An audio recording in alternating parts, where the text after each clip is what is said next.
Shalom, salam sejahtera para pemirsa dimanapun Anda berada. Kembali kita bertemu dalam video Sekolah Sahabat 10 menit yang pada pekan ini kita akan masuki pelajaran ke-12 dengan judul Berhadapan dengan Ayat-Ayat Sulit. Dari lokasi perumahan The Icon, Bumi Serpong Damai, saya akan bacakan ayat hafalannya. Namun sebelumnya kita akan mendengarkan sebuah lagu dari Batch of 93 Universitas Advent Indonesia Bandung atau Angkatan 93 UNAI. Waktu ini kita berikan.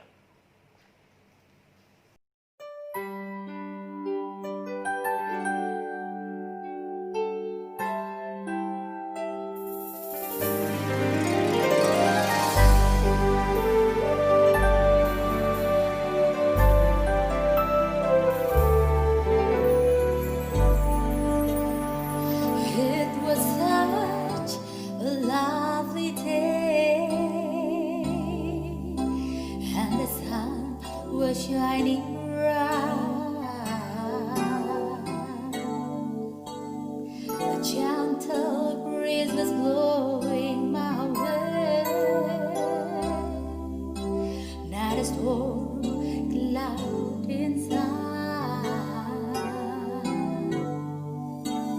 Then suddenly, without the warning, a storm surrounded my life. But even in the storm, I can feel the calm, and here's the reason why. I know the peace we got. I know in my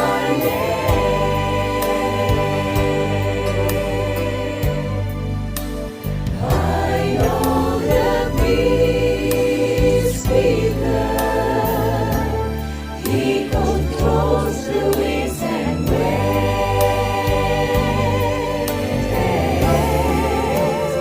When He says peace, peace, peace, they have to obey.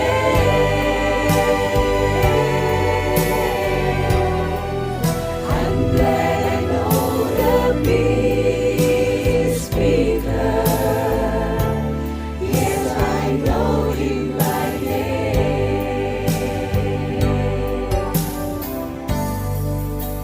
There's never been another name with the power of this prayer. By simply saying peace, be still, He can calm the strongest wave. So now I'll never worry when the storm has come my way. I know that He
hafalan kita pada pekan ini diambil dari 2 Petrus 3 ayat 15 dan 16, dikatakan demikian. Anggaplah kesabaran Tuhan kita sebagai kesempatan bagimu untuk beroleh selamat. Seperti juga Paulus, saudara kita yang kekasih, telah menulis kepadamu menurut hikmat yang dikaruniakannya kepadanya. Hal itu dibuatnya dalam semua surat-suratnya apabila ia berbicara tentang perkara-perkara ini. Dalam surat-suratnya itu ada hal-hal yang sukar dipahami, sehingga orang-orang yang tidak memahaminya dan yang tidak teguh imannya memutarbalikannya menjadi kebinasaan mereka sendiri. Sama seperti yang juga mereka buat dengan tulisan-tulisan yang lain. Ini merupakan salah satu ayat yang ditampilkan oleh Frank M. Hessel PhD, penulis pelajaran sekolah sahabat ini, untuk menggambarkan dan membuat judul berhadapan dengan ayat-ayat sulit. Saya ingin sampaikan kepada kita semua bahwa ketika kita sedang membahas tulisan Rasul Paulus, maka banyak ayat-ayat yang agak sedikit unik yang bisa kita ketemui. Kenapa? Karena cara dia menulis, waktu dia menulis, dan budaya ketika dia menulis itu, dan apa yang dirasakannya berbeda dengan situasi pada saat ini. Itu sebabnya ketika kita berbicara mengenai ayat-ayat sulit, maka paling tidak kita perlu mengetahui latar belakangnya. Bahkan saudara-saudara, di screen saudara akan lihat ada pertanyaan yang mengatakan, pernahkah Anda menemukan ayat Alkitab yang tidak dapat Anda mengerti? Mungkin satu perikop sulit yang ditulis oleh Rasul Paulus. Saudara bisa lihat dalam 2 Petrus 3, 15 sampai 16. Nah, ketika berbicara mengenai perikop sulit atau ayat-ayat sulit, maka itu bisa jadi membuat kita menafsirkannya salah. Jadi yang penting adalah kita harus mempelajarinya dengan sikap yang benar. Apa sikap yang benar tersebut? Dan bagaimana kita menghadapi ayat-ayat sulit tersebut? Paling tidak menurut pelajaran ini ada 5 hal yang harus kita consider, yaitu logika, kemudian kejujuran, ketiga kerendahan hati, yang keempat ketekunan, dan yang kelima adalah berdoa. Kenapa? Karena firman Tuhan itu sempurna. Bagaimana seharusnya kita menghadapi kesalahan atau kontradiksi yang tampak di dalamnya? Banyak dari bagian itu memiliki jawaban yang logis. Satu ayat dalam 2 Timotius 2 ayat 14 sampai 15 mengatakan begini. Ingatkanlah dan pesankanlah semuanya itu dengan sungguh-sungguh kepada mereka di hadapan Allah, agar jangan mereka bersilat kata yang berterus terang memberitakan perkara kebenaran itu. Kenapa jangan bersilat kata? Banyak hal-hal yang harus dimengerti dengan baik. Tadi kita lihat ada ayat-ayat yang tidak logis, bahkan kita katakan kontradiksi satu sama lain. Lalu apa yang kita buat? Berapa banyak orang buta disembuhkan Yesus di Yeriko? Berapa banyak orang yang kerasukan setan di Gadara? Siapa yang mencobai Daud untuk melakukan sensus? Nah, kalimat-kalimat ini atau tulisan-tulisan ini yang terdapat dalam buku Matius, buku Lukas, buku 2 Samuel merupakan ayat yang kalau kita pelajari lebih jauh terlihat kontradiksi dan ditemukan secara paralel. Saya ingin katakan ketika dua orang menceritakan peristiwa yang sama, mereka biasanya mengingat detail yang berbeda meskipun keduanya menyaksikan secara langsung. Ini terjadi karena berbagai hal menarik perhatian setiap orang. Logikanya, ini menghasilkan perbedaan antara dua catatan. Seperti kalau kita seandainya melihat ada tabrakan di suatu tempat, maka the way how we express it, cara kita untuk mengekspresikannya melalui kata-kata, melalui tulisan akan berbeda satu sama lain. Kenapa? Karena background kita berbeda, kemudian budaya kita berbeda. Nah, hal itulah yang Rasul Paulus katakan. Bahkan dalam 2 Timotius 2, 14-15 dikatakan apa? Ingatkanlah dan pesankanlah semua dengan sungguh-sungguh kepada mereka agar jangan mereka bersilat kata seperti yang tadi. Salah satu kesalahan penyalinan yang paling jelas ditemukan dalam beberapa terjemahan dari 1 Yohanes 5 ayat 7-8. Dalam hal ini, catatan kecil penyalin dimasukkan oleh penyalin lain sebagai bagian dari teks asli. Teks aslinya begini, saudara. Sebab ada 3 yang memberi kesaksian, roh dan air dan darah, dan ketiganya adalah 1. Namun catatan kecilnya dikatakan di dalam surga Bapa, Firman dan Roh Kudus, dan ketiganya adalah 1. Dan ada 3 yang memberi kesaksian di bumi.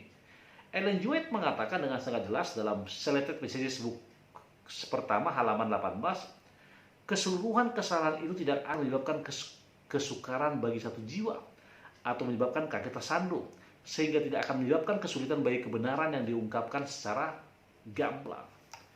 Artinya apa, saudara? Sama seperti 2 Timotius 14 ayat 15 tadi mengatakan, ingatkan dan pesankan dengan sungguh-sungguh agar mereka jangan bersilat kata di hadapan Allah. Bahkan dikatakan berterus terang berikan perkataan kebenaran tersebut. Memang kadangkala ada kesalahan terjemahan, saudara. Kadang-kadang ada kesalahan penyalin yang dapat menyebabkan kesalahan terjemahannya, seperti dalam Wahyu 22 ayat 14. Beberapa naskah Yunani menggunakan ungkapan hoi puion testasentolas. Ini merupakan bahasa Greka yang terjemahkan sebagai mereka yang melakukan perintah-perintahnya. Naskah lain mengungkapkan ungkapan berbeda dengan kata hui prunon testastolas yang terjemahkan sebagai mereka yang membasuh jubah mereka. Itu sebabnya kita harus memeriksa bagian ini dengan yang serupa untuk memahami penafsiran mana yang benar. Kesalahan-kesalahan ini merupakan kesalahan manusia, tidak ada hubungan dengan pengilhaman ilahi atas Alkitab. Ingat, kesalahan terjemahan, kesalahan penyalinan. Itu makanya dikatakan yang pertama kita gunakan logika atau akal sehat atau common sense, sehingga kisah-kisah tersebut, tulisan tersebut benar-benar bisa kita pahami.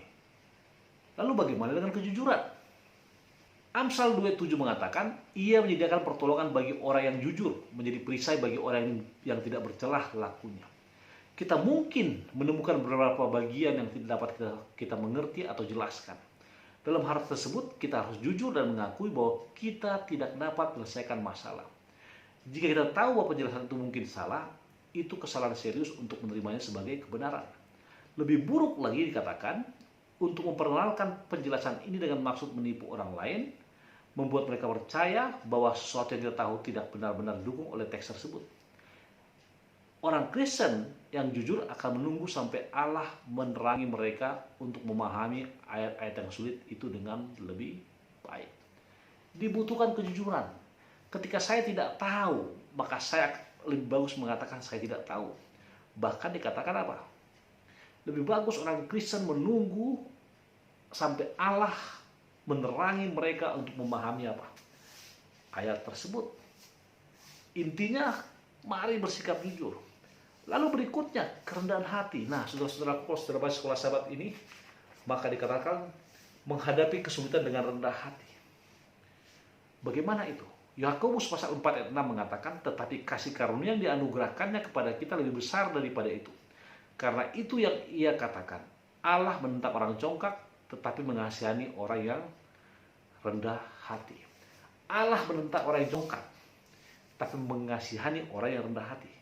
Bagaimana dengan ayat-ayat yang tampaknya bertentangan dengan sesuatu yang kita yakini benar? Lalu bagaimana juga jika ayat itu menunjukkan sesuatu yang kita lakukan sebagai dosa? Ingat, kesombongan mungkin mencegah kita untuk mengakui bahwa kita tidak benar. Kita dapat mencoba menemukan penjelasan untuk membuat ayat-ayat itu mendukung kebenaran atau dosa kita dengan cara apapun. Tidak peduli seberapa memutarnya penjelasannya.